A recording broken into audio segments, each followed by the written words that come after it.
মক্কার রাত, নীরবতা এত গভীর যে মনে হয় আকাশও নিঃশ্বাস ধরে আছে।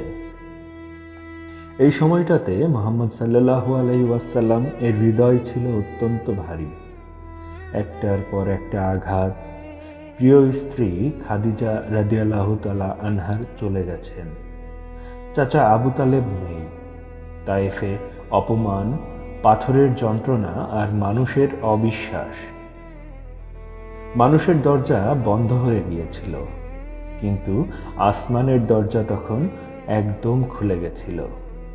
হঠাৎ রাতের নিস্তব্ধতা ভেঙে নূরের আলোয় আবির্ভূত হলেন জিব্রাইল আলাইহিস সালাম।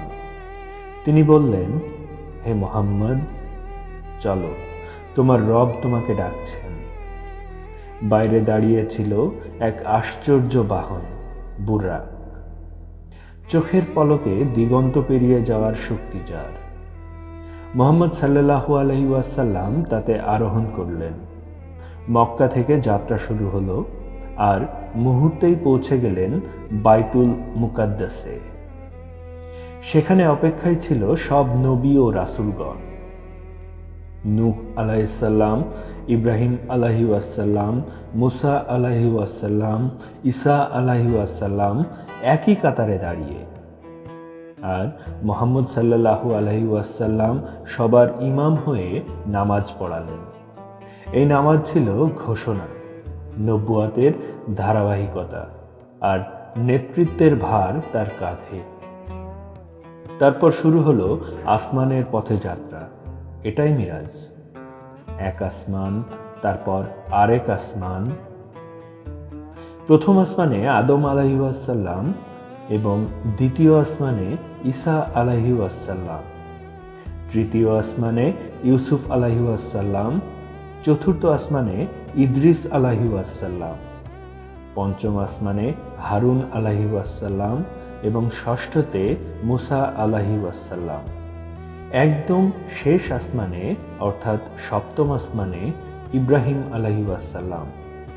প্রতিটি আসমানে স্বাগত, সালাম ও সম্মান। তারপর জিব্রাইল আলাইহিস সালাম থেমে গেলেন। তিনি বললেন, এরপরে আমি আর যেতে পারি না। কিন্তু মুহাম্মদ সাল্লাল্লাহু আলাইহি ওয়াসাল্লাম এগিয়ে গেলেন একাই, সেই সীমার দিকে যার নাম সিদরাতুল মুনতাহা। সেখানে ভাষা থেমে যায়, রং, শব্দ, সময় সবকিছুই হার মেনে যায়।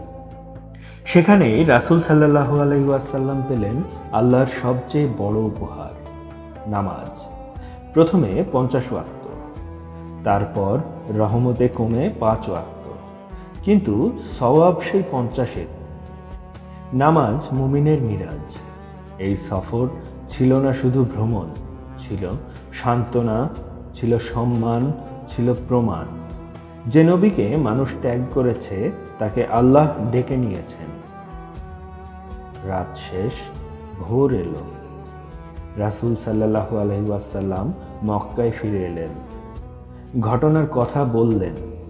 কেউ হাসল, কেউ বলল, এ কি করে সম্ভব?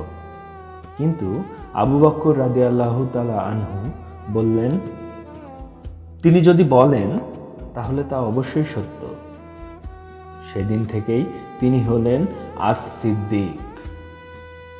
আজও আমরা নামাজে দাঁড়ালে ইসরা ও মিরাজের উপহার কাঁধে নিয়ে দাঁড়াই, আর আকাশ যেন ফিসফিস করে বলে, যখন দুনিয়া তোমাকে বোঝা মনে হবে, নামাজে দাঁড়িয়ে পড়ো, কারণ সেখানেই তোমার রবের সাথে সাক্ষাৎ হবে।